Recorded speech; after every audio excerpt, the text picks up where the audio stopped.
오늘 은혜 받고자 하는 말씀은 팔복의 영성, 그 6번째 시간으로서 마음이 청결한 자가 받는 복에 대해서 은혜를 나누고자 합니다.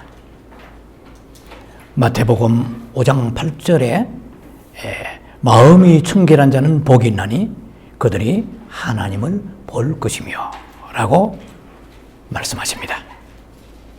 마음이 청결한 자라고 말할 때 이 말씀 앞에서 자유할 수 있는 사람은 결코 많지 않을 것입니다.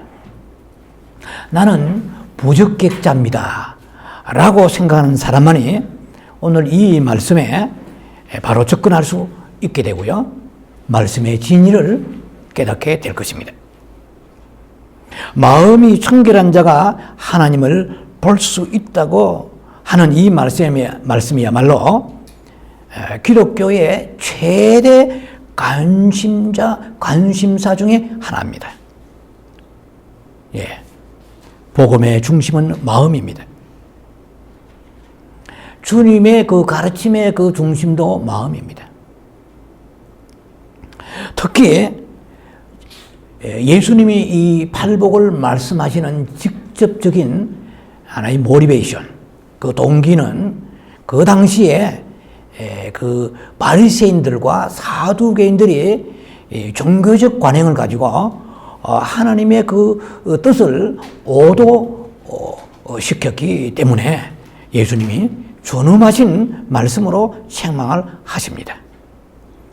마태복음 23장 25절에 잔과 대접이 겉모습은 깨끗하나 그러나 그 안에는 탐욕과 방탕이 가득하더라, 이렇게 말씀하세요.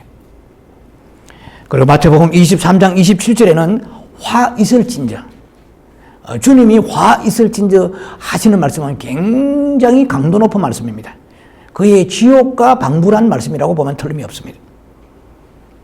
외식하는 서기관과 바리새인들이여 회칠한 무덤 같으니 겉으로는 아름답게 보이나 그 안에는 죽은 사람의 뼈와 더러운 것이 가득하다라고 책망하셨습니다. 말하자면 종교적 외형만 관심을 가졌지 그 율법보다도 더 중한 바 무게 있는 하나님의 의와 인과 사랑에 대해서는 관심이 없었다는 것입니다. 오늘날 이 교계에 한국이나 미국을 막론하고 특히 우리 이민 사회에 있는 목회자도 다 포함되겠습니다만은 하나님의 계명을 자기가 가지고 있는 그 알량한 신학 지식을 가지고 요리하는 무서운 그런 신학적 오류를 범하는 사람들이 있습니다. 말하자면은 11조 같은 경우에 그 율법은 다 폐했다. 누가 오징어 한 마리를 비늘이 없다고 안 먹는 사람 손 들고 나와보라. 율법은 다 폐했는데 오직 한 가지 11조만 남았다. 11조 해서 망한 사람이 한두 명이냐? 뭐 이렇게 얘기하면서 11조는 저주에 가깝다 라고 얘기하는 사람이 있는데 수많은 11조를 하기 싫은 사람들은 쾌재에 부를 것입니다. 저는 이 시간에 그렇게 반론할 시간이 없습니다. 그러나 한 말씀은 제가 꼭 드려야 되겠습니다. 신약에 예수님 말씀을 능가한 사람은 이단이고 심판받습니다. 마태복음 23장 23절에 바리새인들에게 주님 말씀하십니다. 박하와 회향과 채소의 11조를 드리되 의와 인과 신을 가지고 드리라. 이것도 행하고 저것도 버리지 말라고 말씀했습니다. 그래, 의와 신과 인을 행하고 11조를 드리되 절대로 11조 버리는 그 믿음을 버리지 말라고 말씀하십니다. 예수님의 말씀입니다. 예수님의 입에서 나온 말씀입니다. 우리가 목사는 누굽니까? 피조물입니다. 그죠? 하나님 앞에 은혜를 받아서 양들을 바르게 목양하며 영원한 가나안 땅, 천국의 가나안 땅까지 인도해 가야 됩니다. 나의 지식이나 교리, 신학적인 그런 알량한 나의 견해의 사상을 가지고 양들을 영원한 멸망의 구름투기로 몰아간다면 하나님 앞에 심판받는 그 양들 앞에 내가 어떻게 되겠습니까? 주님은 이 시대에 그 바리새인들이 그 행했던 그들의 행동 자체를 나무라지 않은 거예요. 그들은 장과 대접은 끝은 깨끗하지만 속에는 악독과 탐욕과 방탕이 있다. 이렇게 말씀하시지. 주님이 그들이 11조하고 그들이 금식하고 그들이 구제한 것을 책망하신 게 아닙니다. 구제와 금식과 11조의 그 자세, 그것이 너무 외식에 치우쳤기 때문에 주님이 너무너무 안타까우셔서 그들을 책망하시면서 오늘 이 말씀도 동일하게 마음이 청결한 자를 언급하시고 있습니다. 주님은 우리가 머리가 맹성한 사람은 복이 있고 박사학위를 많이 가지고 세상에 똑똑한 사람, 성경 지식을 많이 가지고 있는 사람이 복이 있다고 말씀하지 않으십니다. 주님의 관심은 오직 마음에 있습니다. 그래서 오늘 이 시간에는 우리가 먼저 마음에 대해서 성경적 접근을 해보는 것입니다. 과연 우리가 그 마음은 뭐냐는 거예요. 마음을 다 가지고 있고 마음이 없는 인간은 없습니다. 그런데 마음을 모르고 살고 있기 때문에 사탄에게 우리는 노략질 당하고 있습니다. 그리고 그 마음이 있다면 청결하다는 의미는 뭐냐는 거예요. 그리고 하나님을 본다고 할 때 그 어떻게 보는 것이 보는 것이냐는 거예요. 그리고 하나님을 보는 사람은 복이 있다고 그랬는데 무슨 복이냐는 거예요. 물론 하나님 보는 것 자체가 복입니다. 그러나 그 복에 대한 깊은 의미는 내 삶에 어떤 것으로 드러나야 되는가 하는 말씀을 가지고 순차적으로 풀어나가는 시간을 갖겠습니다. 주님은 우리의 외모에 관심이 없으세요. 우리가 생각하는 만큼. 그것은 사람을 위한 것이지 주님을 기쁘시게 하는 게 아닙니다. 마음을 단장하라고 말씀하십니다. 사무엘상 16장 7절에 이스라엘의 두 번째 왕위를 옹립할 때 사무엘 선지자를 통하여 그 하나님께서 사무엘에게 음성을 주시는 내용을 기억하실 것입니다.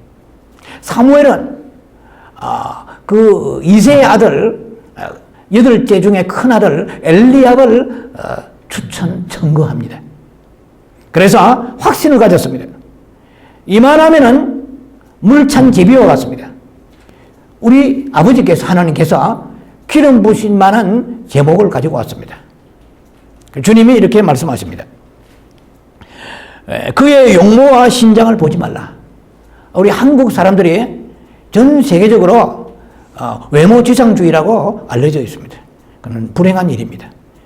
한국 교회가 20%니 이렇게 많은 기독교인이 점유하고 있다 하지만 팔복이 이루어지지 않으니까 빛과 소금의 역할을 하지 못합니다. 그래서 소금이 맛을 잃으면 버리워서 땅에서 사람들에게 밟힌다고 말씀하시는 것이 성경 그대로 진리가 되살아나고 있는 이 시대에 우리가 처해 있습니다. 그래서 주님은 계속 말씀하시기를 내가 이미 그를 버렸노라 말씀하세요. 용모와 신장을 보지 말라. 키를 보지 말라는 거죠. 용모와 신장 때문에 너무나 많은 사람이 자기의 그 성실과 진실이 매도당하고 울고 있는 자가 이 땅에 많을 것입니다. 주님은 계속해 말씀하십니다. 내가 보는 것은 사람과 같이 아니하니 사람은 외모를 보거니와 여호와는 그 중심을 보시느니라. 우리도 중심이 안 보여요. 우리도. 그래서 우리도 사람 사이에 수없는 상처를 받고 실망하게 되고 인간을 통하여 절망의 구렁텅이에 빠집니다. 외모가 보이기 때문에 내면은 보이지 아니하고 그의 말과 스펙과 치장된 것을 우리는 그 사람이라고 평가하기 때문에 수없는 인간관계 속에서 상처받게 되고 그리고 낙심하게 되고 아픔들이 끊이지 않게 일어나고 있는 것입니다. 실제로 우리를 더럽게 하는 것은 외모가 아닙니다. 외모는 더러워지면 거기 뭐 백화점에 가서 아니면은 뭐 스토어에 가서 간단하게 뭐 언더웨어, 속옷까지 그도까지 한번 쫙 발라버리면 깨끗합니다. 뭐 옷이 땀이 나요? 세탁기 집어넣고 새 옷 갈아입으면 깨끗합니다. 눈곱이 끼었습니까? 씻으세요. 머리가 봉발되었습니까? 감으세요. 샤워하면 깨끗해집니다. 입에서 구취가 납니까? 양치질 하세요. 간단해요. 그것은 한 일시간에 해결될 수 있는 것입니다. 그것 때문에 주님이 사랑하는 딸아 너 새벽기도 나오는데 양치질 안 하고 나오면 어떻게 하니? 그렇게 생각하는 분도 계실지 모르지만 그건 율법이죠. 주님은 우리의 마음을 보세요. 우리를 더럽게 하는 것은 실제로는 내 마음이에요. 진짜 더러운 것은 어디서 나옵니까? 마음에서 나오는 거예요. 마태복음 15장 18절 20절에 입에서 나오는 것은 마음에서 나오느니라. 이것이야말로 사람을 더럽게 하느니라. 여러분, 우리 마음이 더러우면 그 사람이 더럽습니다. 하나님 그렇게 보세요.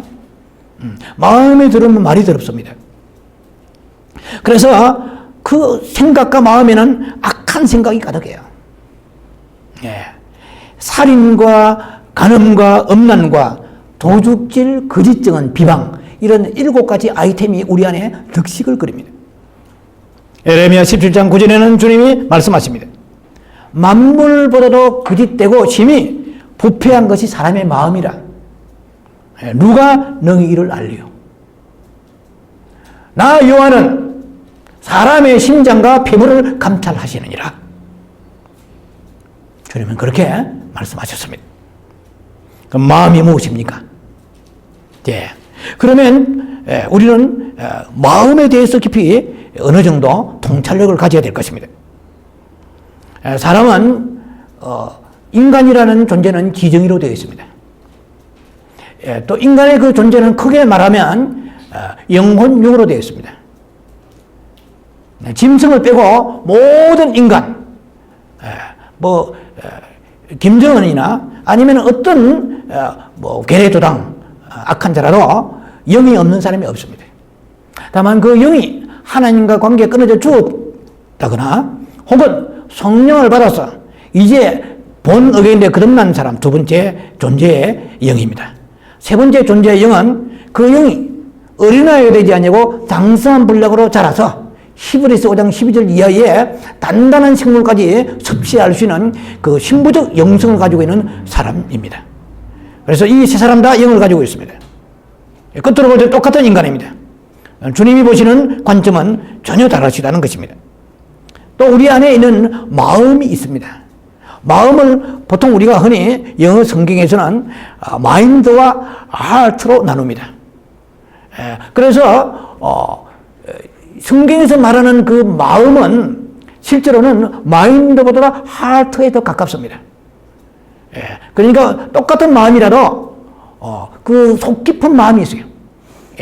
깊은 진실된 마음, 아주 선한 마음, 그리고 자기 자신이라는 존재의 마음, 이 마음이 본 마음이 우리에게 있죠.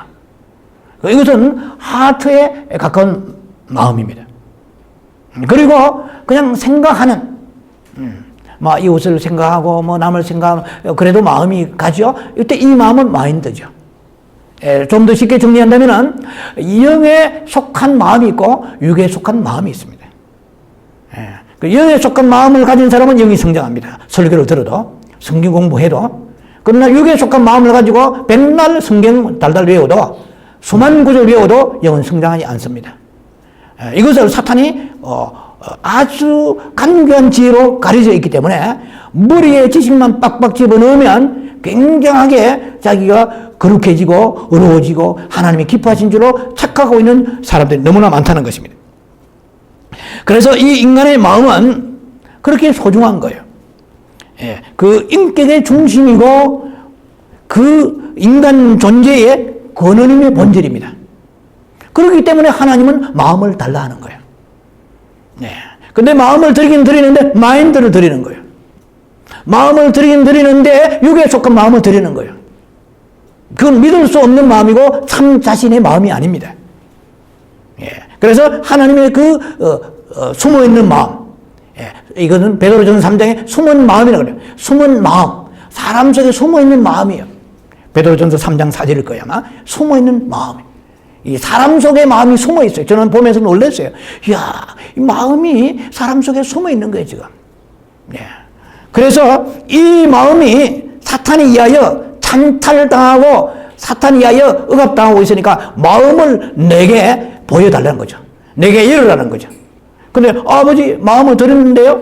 그 마음 말고 진짜 마음. 주님 진짜 마음이 뭡니까? 네 가족을 사랑하는 마음. 네 자신을 얼마나 아껴 너를 사랑하는 마음. 자기를 챙기는 마음. 그 마음이 나를 사랑하는 마음보다 약하다는 거예요. 네. 그 마음이 그 가족과 자신을 생각하는 그 마음에 가려져서 내게 오는 마음은 영의 마음이 아니고 육의 마음이라는 거예요. 하트가 아니고 마인드라는 거예요. 자, 그래서 잠언서 4장 23절에는 무릇 지킬 만한 것 중에 우리의 마음을 지키라. 더욱 내 마음을 지키라고 말씀하십니다. 왜냐? 생명의 근원이 이에서 남이라. 이것에서 남이라 이 말이죠. 이 혼 안에 있는 마음에서 모든 것이 흘러나오는 거예요. 긍휼도 이 혼, 지정이 속에 있는 그 마음, 이모션이죠. 이모션.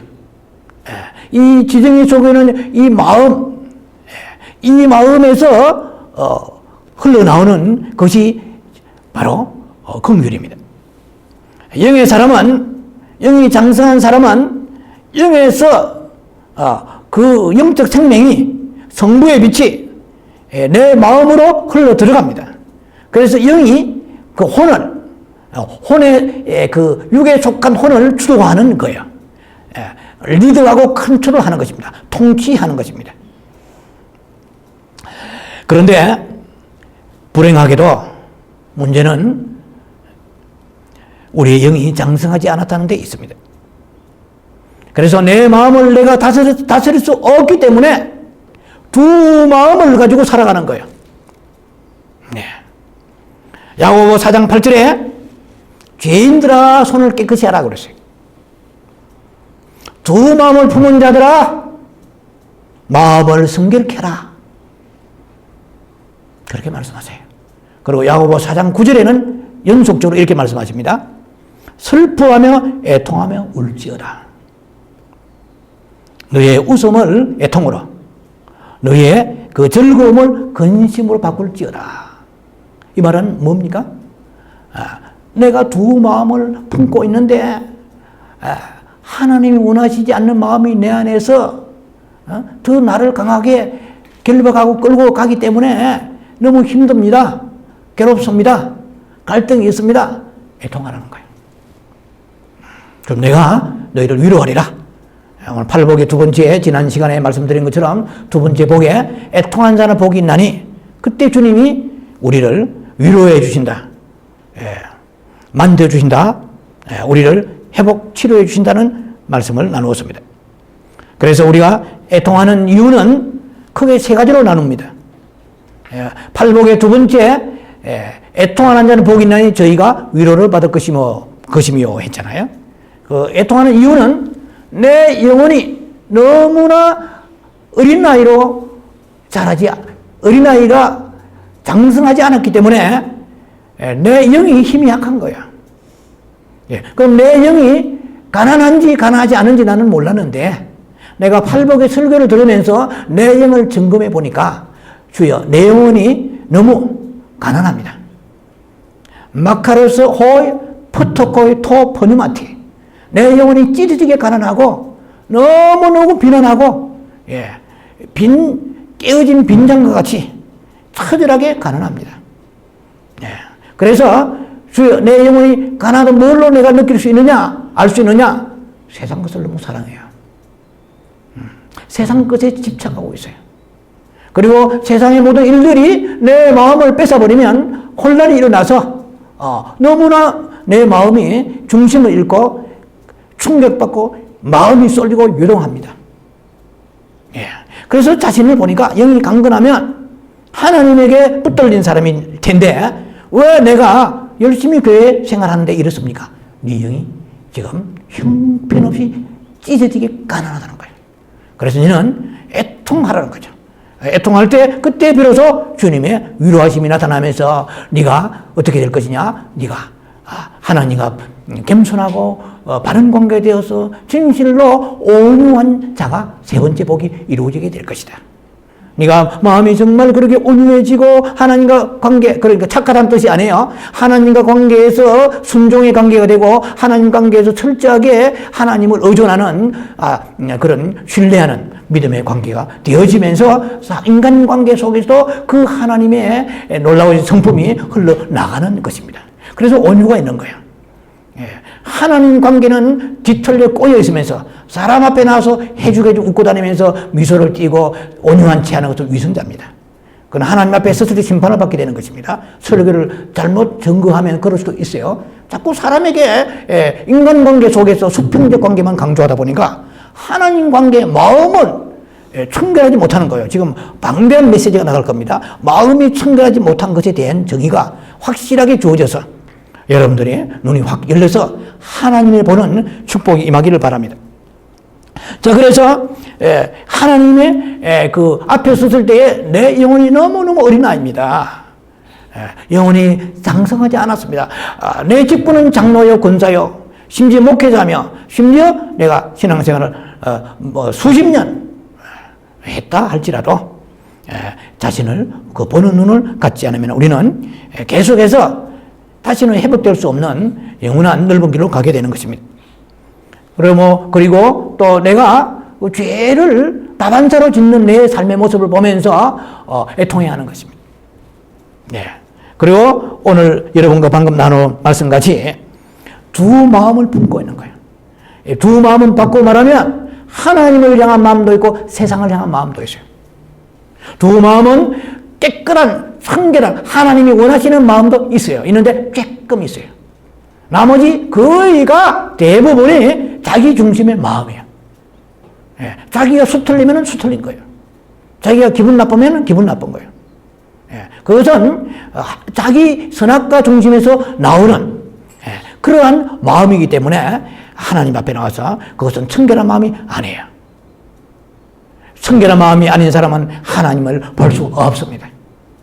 이제 하나님을 보지 못하는 사람이 어떠한 비극 속에 살게 되는가를 여러분들은 천천히 듣게 될 것입니다. 자, 그래서 바꾸어 이제 환원하면 말하자면 내 마음 속에 청결하지 못하고 더러운 것이 가득 차 있기에 슬퍼하면서 애통하면서 부르짖어야 됩니다. 이 시간부터 지난날 어떻게 살았던 이 시간부터 여러분 마음에 더러운 청결하지 못한 무엇이라도 보이면 즉각 주님 앞에 엎드려 애통하지 않으면 우리는 소망이 없습니다. 잠언서 20장 9절에는 이렇게 되어 있습니다. 내가 내 마음을 정하게 하였다. 내가 내 죄를 깨끗하게 하였다 할 자가 누구냐? 그 다음에 제가 말을 이제 애도합니다. 손 들고 나와보라. 자기가 의지로 자기 자신이 노력으로 자기 자신을 마음을 깨끗하게 할 자가 있느냐? 하나님이 필요 없죠. 그런 사람은. 자기가 자기 스스로 자기를 마음을 정하게 하니까. 우리의 마음을 정하게 하시는 분은 창조자 하나님밖에 안 계세요. 시편 51편 10절에 하나님이여 내 속에 정한 마음을 창조하시고 create in me로 되어 있어요. 내 안에 정한 마음을 창조하세요. A pure heart입니다. purify 아주 깨끗하게 순도 높은 순수한 그 마음을 창조해 주세요. create거든요. 이건 하나님이 하시는 거예요. 내가 내 마음을 정결하게 할 도리가 없습니다. 그래서 우리가 마음이 정결하다고 우리가 절망으로 끝나서는 안 됩니다. 절망하면서 주님께 나아가야 됩니다. 우리는 자기가 자기 자신에서 좌절을 맛보지 않으면 참다운 그리스도 안의 신앙 인격적으로 성숙하지 못합니다. 나는 아무것도 할 수 없다. 나는 아무것도 아니다. 나는 아무것도 가지지 못했다는 거예요. 처절하게 자기 자신을 좌절에 늪에서 허우적거리면서 죽기로 나아가는 자는 회복이 되는 것입니다. 그러나 나는 원래부터 어떤 나는 괜찮은 사람이다. 자기 자신의 능력을 믿는 사람은 절대로 변화의 한계가 있습니다. 내가 내 마음을 정결할 도리가 없단 말이에요. 그러니까 하나님이 창조에 내 마음을 정하게 창조해 주셔야 되는데, 그러나 그렇다고 해서 우리가 수동적인 자세로 있으면 안 돼요. 회개해야 됩니다. 그리고 야고보 4장 8절 말씀처럼 하나님을 가까이 하라. 그럼 내가 너를 가까이 하시리라 했습니다. 역대하 16장 9절에는 여호와의 눈은 온 땅을 두루 감찰하사 전심으로 자기에게 향하는 자를 능력을 주시고 찾으신다고 말씀하십니다. 전심으로 주를 찾으라고 말씀하세요. 자, 그래서 회개와 하나님을 찾는 것은 내 몫입니다. 노력도 하지 말라는 건 아닙니다. 노력해야 됩니다. 노력하면서 나의 노력은 한계가 있나이다. 여호와여 애통합니다. 주여 주를 찾습니다. 가까이 합니다. 불쌍히 여겨주옵소서. 긍휼히 여겨주옵소서. 내가 당신의 성품으로 변화되기 원합니다. 당신이 기뻐하신 마음을, 정결한 마음을 가지기 원합니다. 하는 그런 마음을 가지고 주님 앞에 나아가야 됩니다. 특히 첫째 계명을 가지고 주님을 바라보면서 마음을 다하고 성품을 다하고 뜻을 다하면서 나아가야 됩니다. 그때 우리가 하나님의 놀라우신 위로를 받게 되면서 우리 마음이 정결하고 그리고 깨끗하고 정한 마음으로 창조될 것입니다. 여러분 마음이 얼마나 중요한지 아세요? 요한복음 13장 2절에 가룟 유다가 예수님을 처음부터 팔려고 예수님 수하에 들어가지 않았습니다. 요한복음 13장 2절에 벌써 시몬 가룟 유다의 마음에, 잘 들으셔야 돼요. 벌써 시몬 가룟 유다의 마음입니다. 마음에 예수의 팔 생각을 넣었더라 했어요. 지금 여러분의 마음에도 여러분 생각을 통해서 자꾸 집어넣어요. 제 그 비유가 합당한지 모르지만 마음이 바다라면 생각은 강물입니다. 모든 강물은 연하여 바다로 흘러가게 되어 있습니다. 우리의 생각의 마지막 집결지는 마음입니다. 군대 가려면 논산 훈련소라든지 보충대라든지 어디에 집결하는 장소가 있습니다. 우리의 마음에 생각이 집결하는 곳입니다. 그래서 이 생각이 우리의 오간을 통해서 계속 생각에다가 정보를 줍니다. 이 생각이 정보를 오간을 통해서 눈과 귀와 코와 감각 이런 오간을 통해서 생각이 들어오잖아요. 특히 이 현실에서는 엄청난 더러운 정보가 이 인터넷이나 전자매체를 통해서 마구잡이로 쏟아 들어갑니다. 얼마나 심령이 더러운지 몰라요. 지금 말도 못해요. 표가 하나 그렇지만 음란과 호색과 방탕과 하나님 앞에 심판받을 것들이 드글드글합니다. 무서운 시대에 우리가 시험 앞에 서 있다는 것을 알아야 됩니다. 깨어서 정확하게 간파하지 않으면 다 넘어진 자가 되고 마는 것입니다. 자, 그래서 그 마음에다가 생각을 집어넣으니까 그 마음 속에 예수 그리스도를 향하는 첫째 계명도 이루어지지 않았고 마음이 정결하지 않으니까 그 어둠의 세력들이 동기동창 만난 거죠. 이미 더러워진 마음에다가 더러운 생각을 집어넣어버리는 거예요. 무섭습니다. 의인이 없습니다. 우리 마음이 그만큼 사탄의 표적이 되어 있다는 것이죠. 마음을 사탄이 장악하고 있습니다. 여기에서 우리가 벗어나지 않으면 여망이 없어요. 마음이 청결하다 그러면 청결한 자가 복이 있다 했죠. 청결하다고 할 때 청결은 다 알죠. 사람이 청결해야 된다. 청소하고 빗자루 쓸고 닦고 뭐 문지르고 깨끗하게 하잖아요. 예. 하나님을 볼 수 있는 비결은 마음의 청결인데요. 헬라어로는 카타로스라고 합니다. 우리가 흔히 쓰는 말로 카타르시스라는 말이 있습니다. 카타르시스, 정화란 뜻이죠. 이 헬라어의 의미에 예수님이 쓰신 이 용어입니다. 예수님이 설교하실 때 말씀하실 때 카타로스라고 말씀하셨어요. 그때 그 의미는 우리가 얘기하는 깨끗하고 뭐 끝으로 이 얘기 아니고 굉장히 강도 높습니다. 이물질이 없는 순수한 것을 말해요. 깨끗한 물이라면 깨끗한 물. pure water. 아주 깨끗한 물. 깨끗한 순도 100%의 포도주. 곡식 같으면은 티나 뭐 다른 이 잡것이 섞이지 않은 깨끗한 곡식. 가라지가 섞이지 않은 깨끗한 곡식. 뭐 금을 말하자면은 14금이나 18금 뭐 이런 금이 아니고 합금이 아니고 순금, 오빌의 금 같은 완전한 최고의 정금 이런 것을 말합니다.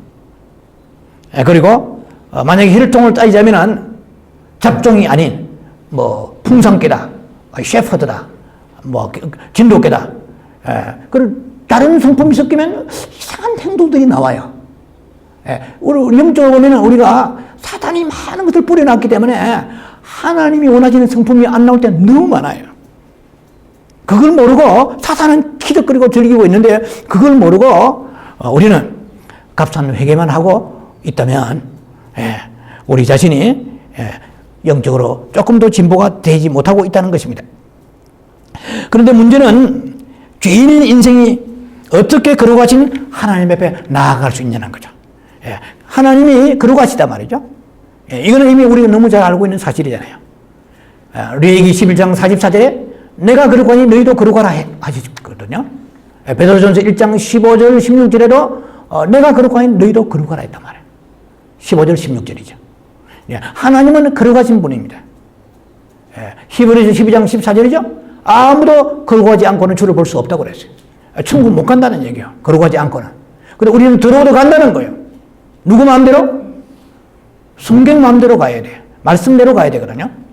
그런데 나는 들어오도 하나님이 사랑이시니까 간다고 우기면 사탄의 마수에 걸렸던 겁니다. 우리는 거룩하지 않으면 주를 볼 수 없다고 말씀했어요. 그러면 보려고 해야 돼요. 내가 거룩하지 않은 것을 인정하고 보려고 주님 앞에 몸부림쳐야 됩니다. 예수님이 이렇게 그 바리새인들이 누굽니까? 율법의 준수자들이죠. 구약적 그런 배경을 그대로 실천한 사람들이에요. 그래서 예수님이 그 이들에게 청결하지 않으면 하나님 볼 수 없다고 말씀하시는 그 배경에 구약적 배경이 또 들어있잖아요. 구약에서는 하나님이 그 많은 죄인들을 지옥에 보내시지 않기를 원하셔서 제사법을 주셨습니다. 하나의 제의법이라고 말하죠. 정결법. 수 없는 레기 같은 거 보면 규례가 나와 있습니다.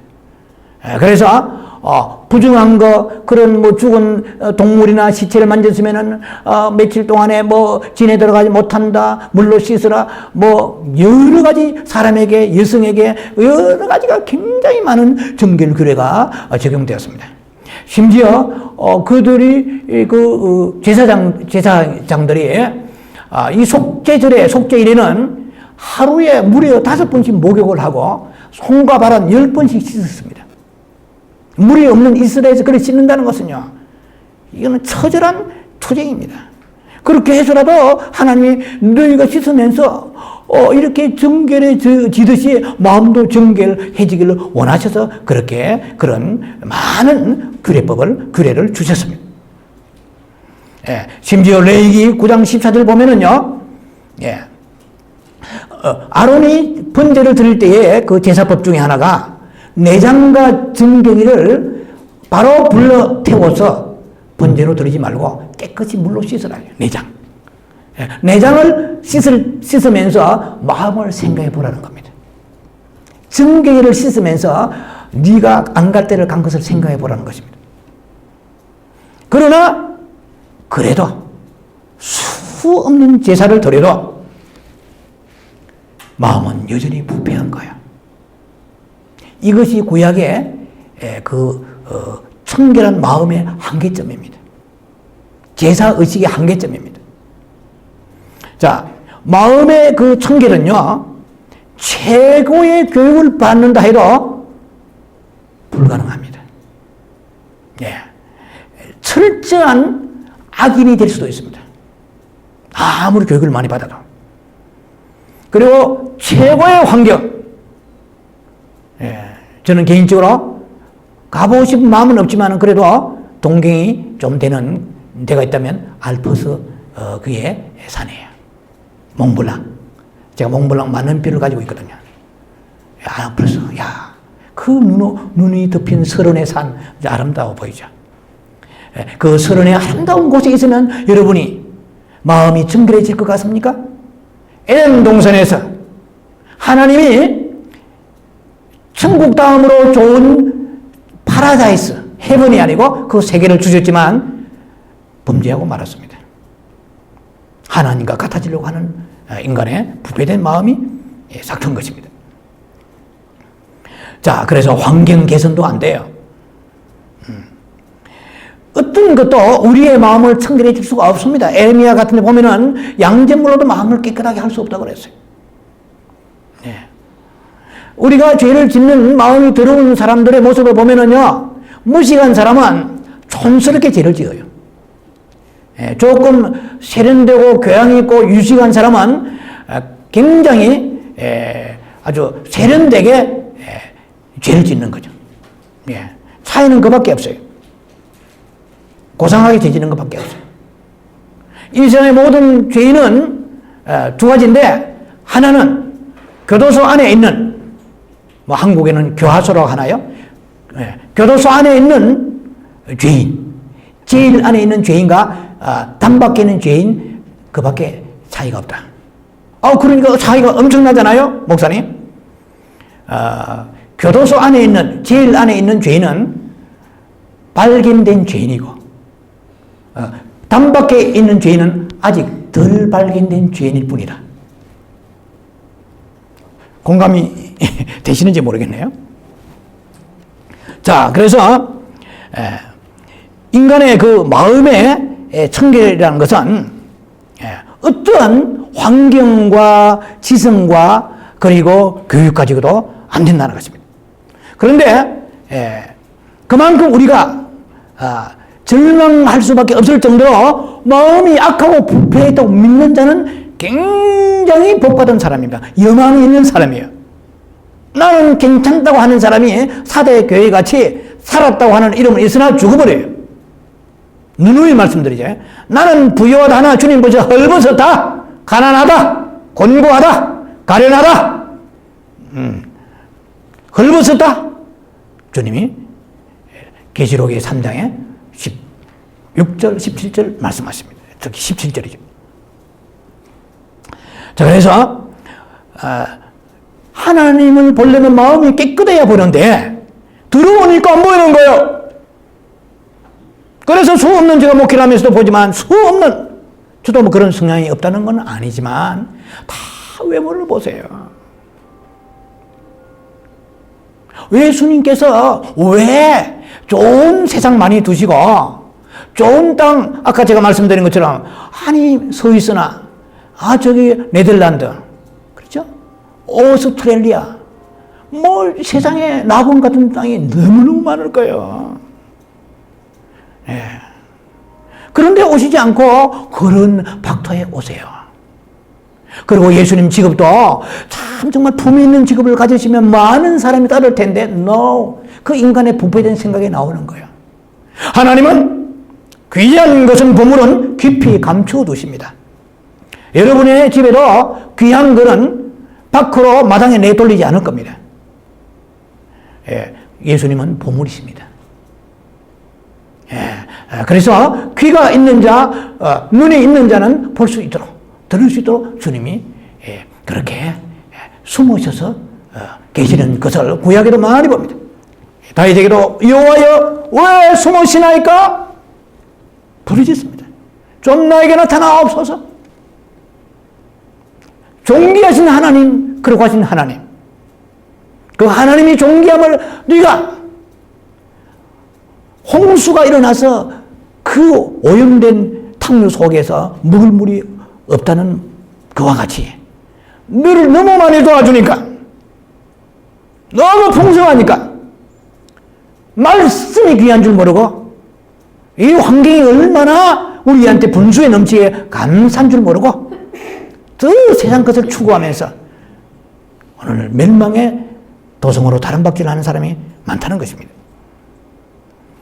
자, 우리는 주님이 청결한 마음을 가지라고 하시는 의도는 무엇입니까? 그러면 우리가 청결한 마음을 가지려면 우리 자신에 있는 것을 발견해야 되는데요. 내가 발견하고 버려야 됩니다. 위선을 버려야 됩니다. 네, 마태복음 6장 22절에 눈이 성하면 온몸이 밝을 것이요 내 눈이 나쁘면 온몸이 어두울 것이라 말씀하십니다. 예. 마음이 깨끗하다는 것은 눈이 성하다는 것이요. 영어로 싱글리스입니다. 헬라어로는 하플루스입니다. 하플루스. 즉, 주로 먹고 진실하다. 단일하다 이 말이에요. 무슨 말이냐면은, 오늘 우리가 마음이 그러면 청결하지 못한 사람은 우리 안에 어떻게 해야 되느냐? 우리 안에 싱글리스 돼야 돼요. 하플루스가 돼야 돼요. 마음이 두 마음을 가져서 갈라진 마음, 디바이드 마인드, 갈라진 마음, 이 갈라진 마음을 갖지 말라는 거예요. 예. 헬라어에도 우리가 근심하다 하는 말은 메림나오조라는 뜻이에요. 이것은 쪼개지다 갈라지다 뜻이에요. 하나님과 붙어있지 않고 세상에 붙어있는 마음 이 뜻이에요. 그러니까 마음이 세상 것이 좋으면은 히히거리고 안 되면은 낙심하고, 이게 우리가 근심이 그 하나님께 붙어있지 않은 마음이죠. 하나님으로부터 찢어져 갈라져 나온 거예요. 디바이드 돼버린 거예요. 그래서 우리 마음이 위선을 갖지 말아요. 위선이라는 말은 뭡니까? 선은 선인데 가장된 선이에요. 예. 분명히 봐도 선이에요. 그러나 참 선이 아니에요. 진정한 선이 아니에요. 두 마음, 두 선을 가지고 있어요. 자, 그래서 일편단심의 마음입니다. 갯눈을 팔지 않고 전심으로 하는 뜻입니다. 여러분, 그게 있어야 돼요. 예배도 그렇고 헌금도 드리고 그렇고 기도도 그렇고 내면 영성 바라볼 때도, 우리가 영성할 때도 마찬가지입니다.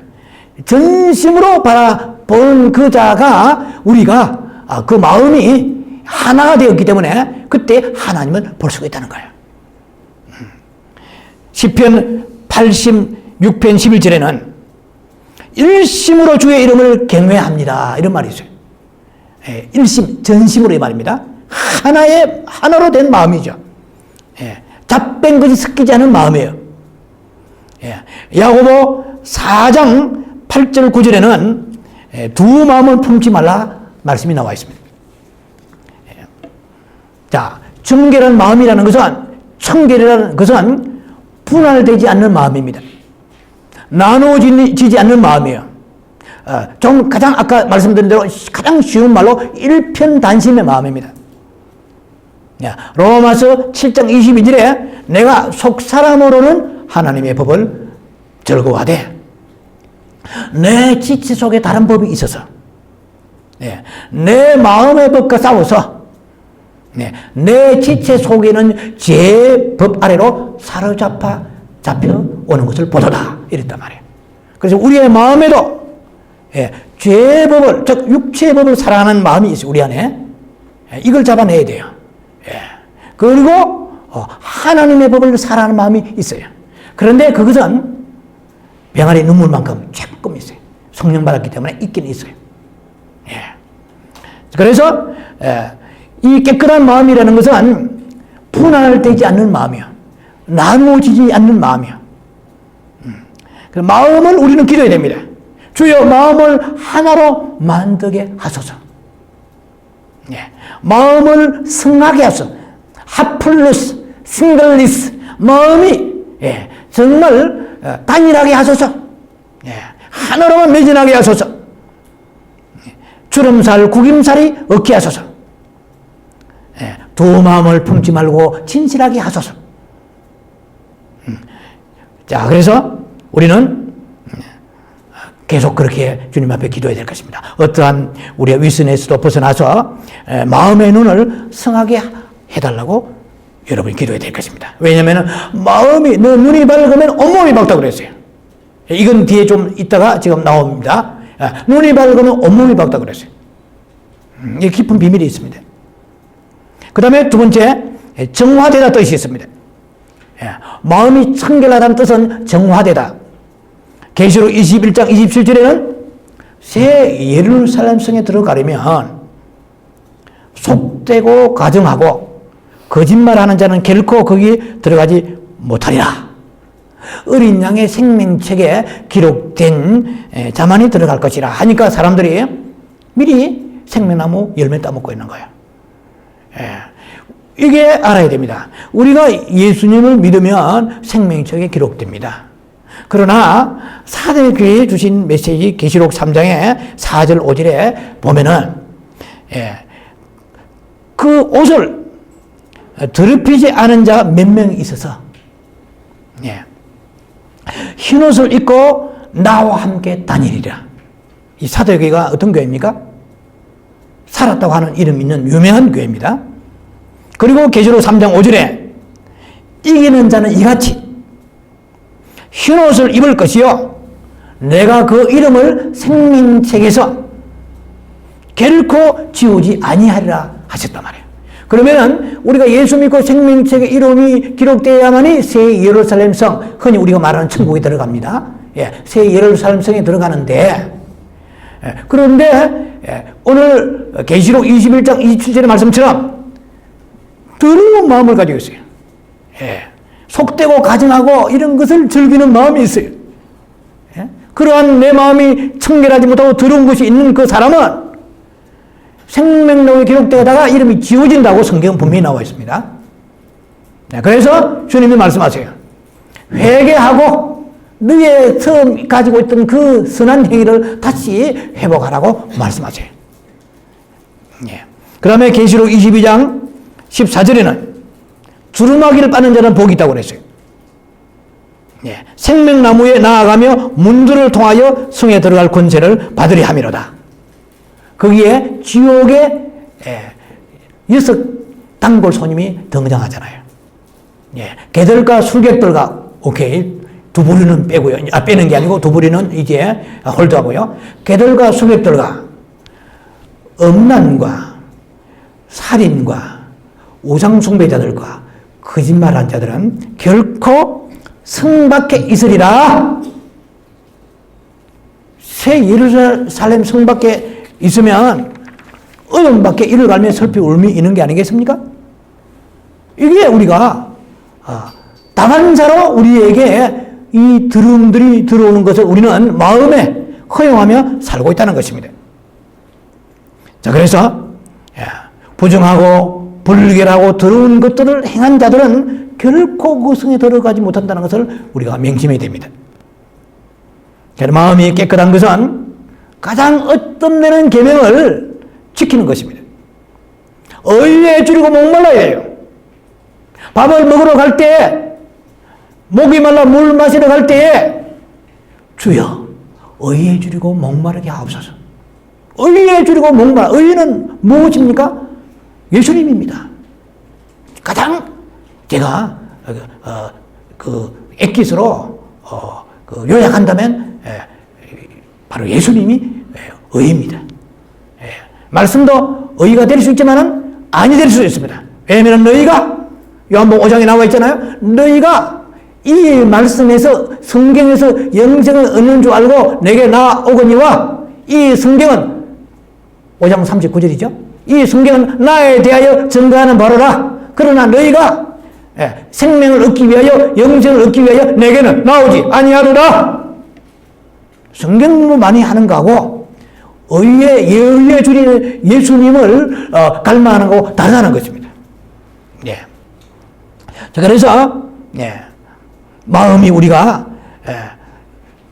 정결하려면 하나님을 갈망하고 그를 깊이 알고자 하면서 그를 사랑하며 섬기는 그 소원을 가져야 됩니다.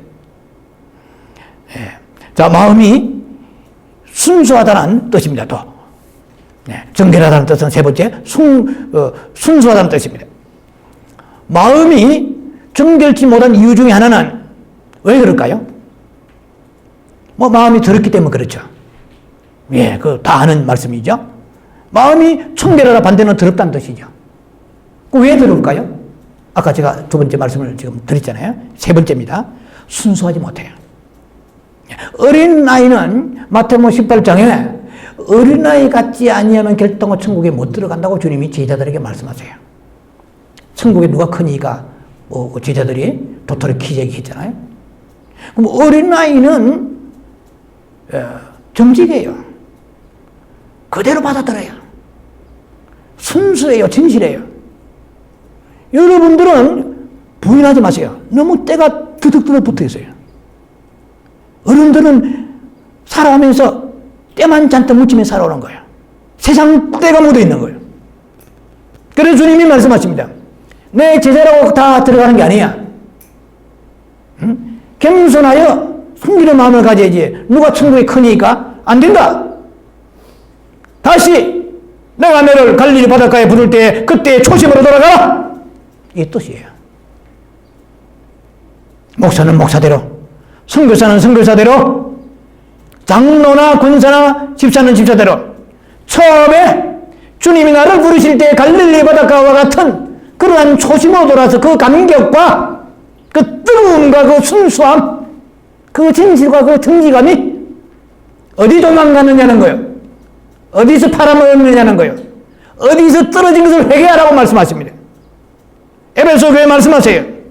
첫사랑을 회복하라. 내가 촛대로 옮기리라.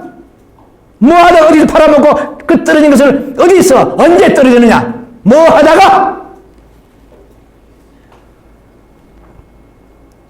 마음이 순수해야 돼요. 그래서 좀 바보스러워 돼요. 어떻게 보면 너무 똑똑해요. 영악해요. 지금 사람들이. 마음에 품고 있는 그 욕심 때문에 우리가 죄를 잉태한다고 야고보 1장 15절에 말씀하십니다. 각 사람이 시험을 받는 것은 자기 욕심에 끌려 미혹됨이라고 야고보 1장 14절에도 말씀하십니다. 우리가 말씀을 들어도 순수하지 못한 마음으로 들어서 문제가 있는 거예요. 계산하고 듣는 거예요. 저 말씀대로 들으면 내가 손해볼 텐데 그대로 될까? 설교니까 목사님이니까 막 그렇게 말하는 하는 거지. 직업상. 저 말씀이 내 형편에 지금 현실에 맞을까? 아마 그냥 오늘은 그냥 듣고 참고만 하자. 좀 쪽집게 같이 나가는 거예요. 믿음으로 영어로 말씀이 들리지 않으니까 내 믿음이 안 자라요. 말씀을 먹지 못해요. 귀는 먹었지 마음은 먹지 못해요. 말씀을. 마음이 깨끗해야 내 영이 자라거든요. 그러니까 뭐 아는 거는 박사야. 입에서 줄줄 나와요.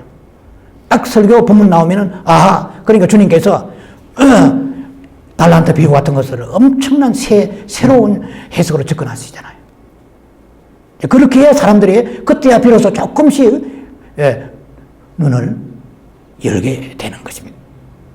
그런지 아는지는 모르지만 말이죠.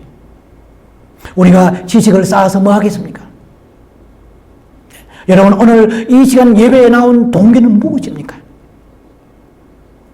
왜 자꾸 새로운 말씀, 새로운 것을 추구합니까? 새롭게 살기 위하여 추구한다면 that's okay. 우리는 새로워질 것입니다. 지식만 더 넣는다고 해서 변화되지 않습니다. 그것이 하나님을 보는 것이 아닙니다. 우리가 성경만 읽고 말씀을 듣는 영성 지식을 쌓는 동기는 무엇입니까? 내 마음에 기산된 마음. 나쁜 동기가 없어져야 청결해지는 거예요. 믿고 변화되고 주님을 더 사랑하고 주님을 더 기뻐하기 위하여 순종하기 위하여 말씀을 듣는 거예요. 자, 우리가 결론에 들어갑니다. 어떻게 그러면 하나님을 보는 것인가? 하나님을 본다는 것은 뭐냐는 거예요. 예. 이게 우리의 기독교 신앙의 궁극적인 목표 중에 하나입니다. 예. 본다는 것은 헬라어로서는 옵손타입니다. 예. 경험하여 본다 이 말이에요. 실제적으로 본다는 겁니다. 요한복음 1장 18절에는요. 본래 하나님을 본 사람이 없다고 그래요. 출애굽기 33장 20절에는요. 내가 모세 보고 하는 말입니다. 영광을 보여주옵소서 하니까 하나님이 말씀하세요. 네가 내 얼굴을 보지 못하리라. 나를 보고도 살자가 없습니다. 나를 보고는 이 말입니다. 나를 본 자는 살자가 없습니다. 그래서 사사기에 보면은 13장 22절에요. 마노아라는 그 삼손의 아버지죠. 마노아가 그 천사가 나타났을 때 천사의 음성을 듣고 그 아내에게 말합니다. 우리가 하나님을 보았으니 반드시 죽으리로다 이러면 이렇게 말했습니다. 예. 하나님을 본 자는 죽습니다. 그런데 너무나 모순되게 하나님을 보라고 말씀하세요, 지금. 정말 우리가, 고린도전서 13장 12절이죠. 우리가 얼굴과 얼굴을 마주보는 같은 그날이 오게 될 것입니다. 휴거되어서 주님 앞에 영체로 들어가면, 요한계시록 22장 4절에 보좌에 앉아 계시는 어린 양과 하나님의 얼굴을 보리라 되어 있습니다. 그때 직접 본다는 것입니다. 그래서 요한복음 4장 6장 46절에도 오직 하나님께로부터 온 자만이 하나님을 보았느니라, 아버지를 보았느니라. 이거 누구요? 예수님이죠. 예수님은 하늘에서 직접 아버지 하나님, 성부 하나님을 직접 영원 전부터 배웠고 계시다가 오신 분이에요. 그 빌립이, 철없는 빌립이 요한복음 14장 8절에 주여! 자꾸 아버지 하니까 예수님이, 빌립이 듣다가 못해서 주여! 아버지를 우리에게 보여주옵소서 이렇게 얘기하는 거예요. 그러니까 예수님께서 나를 본 자는 아버지를 보았느니라 이렇게 말씀하세요. 자, 하나님을 본다는 것은 무슨 말이냐는 거 이제. 예. 문자적으로 육체적으로 본다는 의미가 아닙니다. 예. 이 육체가 하나님을 보려고 그러면은 거의 미혹돼서 신비주의에 빠져버립니다. 그래서 이란이 생기는 거예요. 하나님은 영이세요. 예. 우리가 육신을 입건 우리가 하나님을 본다는 의미는 하나님과 그 친밀한 사랑을 느낀다는 겁니다. 예. 그리고 하나님을 깊이 인격적으로 안다는 거예요. 그의 살아계심과 그의 가까이 계심을 느끼고 임재를 느끼는 거예요. 직접 하나님을 본다. 성경에는 그런 말씀이 없습니다. 그날에 보게 됩니다. 요한일서 3장 2절에 3절에 보면은 요한일서 3장 2절에 3절입니다. 그가 나타나시면 우리도 그와 같을 줄 아는 것은 그의 참모습 그대로 볼 것이기 때문이요. 자, 주님이 공중에 강림하실 때에 그때의 그의 참모습을 보는 거예요. 지금 전부 제가 보는 건 가짜입니다. 예, 보는 사람은 서운하겠지만 가짜입니다. 성경대로요. 그가 공중에 구름 타고 신랑 신부 혼인잔치 하시기 위해 이제 오실 때에 그때 그의 참모습을 볼 것이요. 주를 향하여 이 소망을 가진 자마다 그의 깨끗하신 같이 자기를 깨끗게 하시느니라. 자기를 깨끗게 하라고 말씀하십니다. 그날에 직접 주님을 보기 원한다면 지금 마음에 청결함을 가지고 보는 자가 그날에 직접 볼 수 있다 이 말씀이에요. 마음이 청결하면 엄청난 복을 받습니다. 하나님을 시간마다 분초마다 매일 매순간 하나님을 바라보는 사람은요 마음에 하나님이 가득합니다. 예. 그러니까 천지 창조 전능자 우리 아버지 하나님이 내 마음에 가득하시다는 것은 예수님이 가득하시다는 것이고 성령님이 가득하시다는 것이고 빛이 가득하다는 것입니다. 그런 가득한 마음에 하나님이 계시는데 그 사람이 두려워하겠습니까? 두려움이 없는 거예요. 예. 뭐 좀 일이 안 된다고 불만 갖겠습니까? 불만이 없는 거예요. 절망이 없는 거예요. 예. 늘 만족하면서 감사하는 삶을 살게 됩니다. 흔히 우리가 얘기하잖아요. 보리떡 고개를 넘어왔잖아요. 예. 왜 찢어지게 가난하단 말이 생기는지 연구해 봤습니까? 보리떡 고개와 연관이 있습니다. 설교 시간이라 그거는 약합니다. 자, 그렇게 그 시절이 불행했습니까? 육체는 힘들었죠. 마음은 그때 비교할 수 없을 정도로 정신 파탄자가 많이 생깁니다. 네. 우리가 내가 하나님을 보지 못하면 마음에 더러운 것이 가득하면 하나님이 안 보입니다. 세상이 보입니다. 예.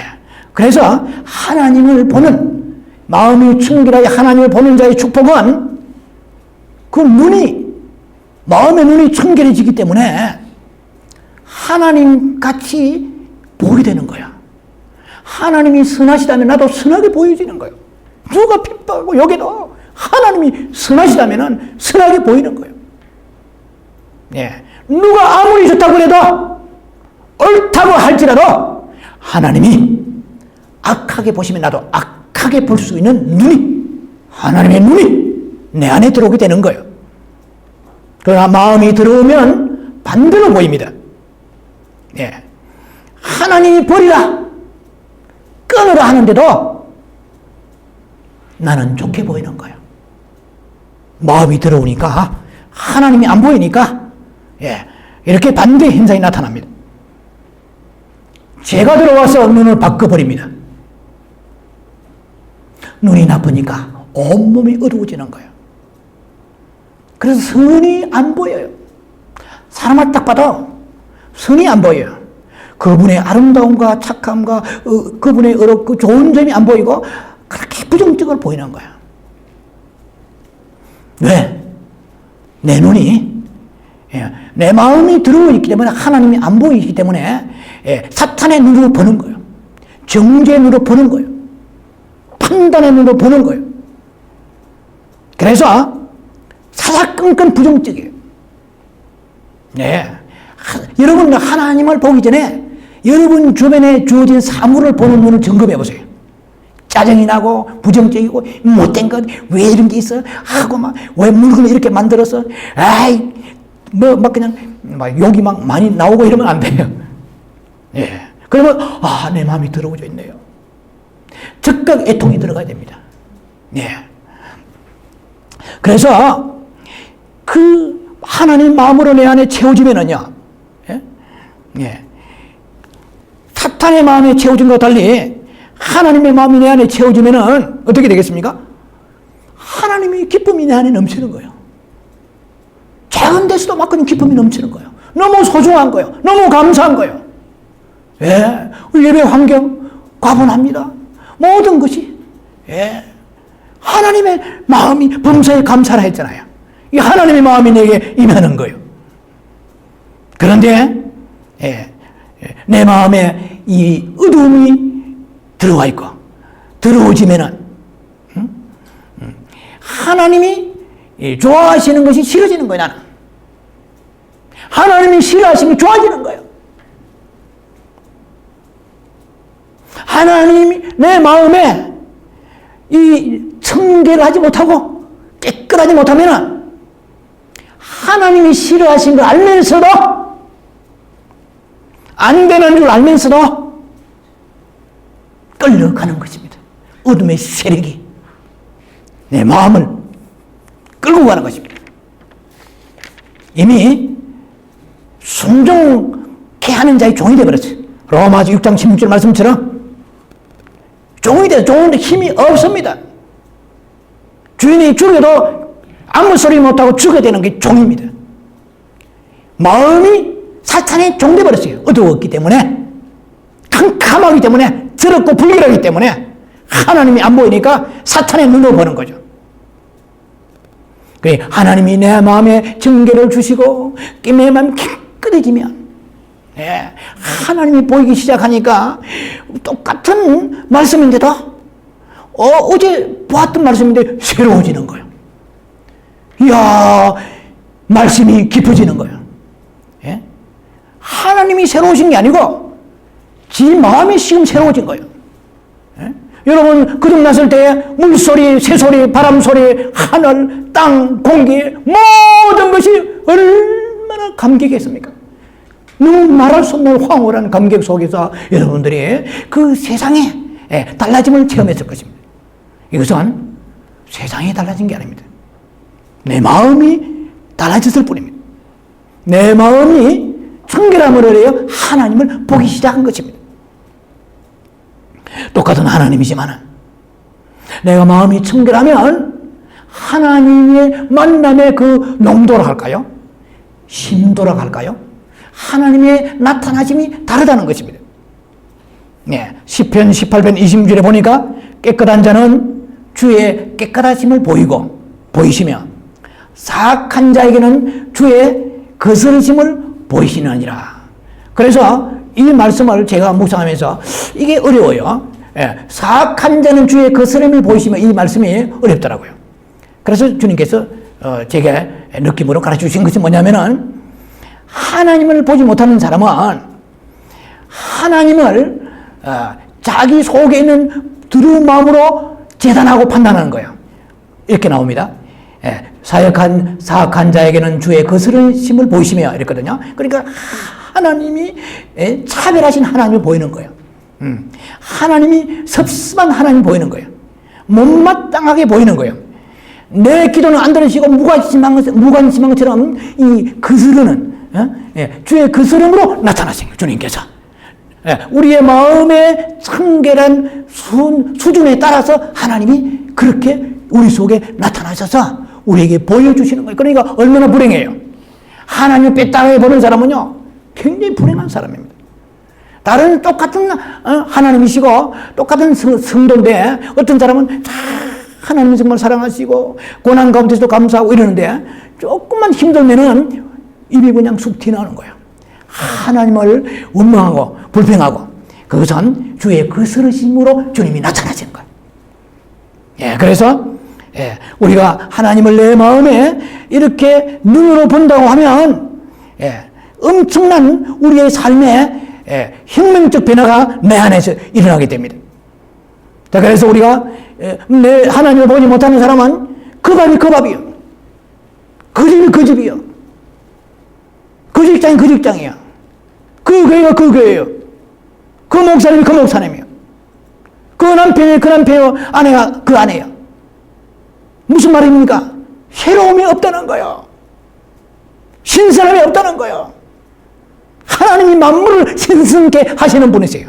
만물을 새롭게 하시는 분이세요. 하나님이 내 마음에 가득하면, 내 마음에 청결함이 있어서 하나님을 보는 사람은 말씀도 말씀이거니와 모든 사물이 항상 새로움으로 나에게 나타나게 되는 것입니다. 마음이 더러울 때는 안 보이던 하나님이 마음이 깨끗해지니까, 마음이 정결해지니까 하나님이 가까이 보이게 되는 것입니다.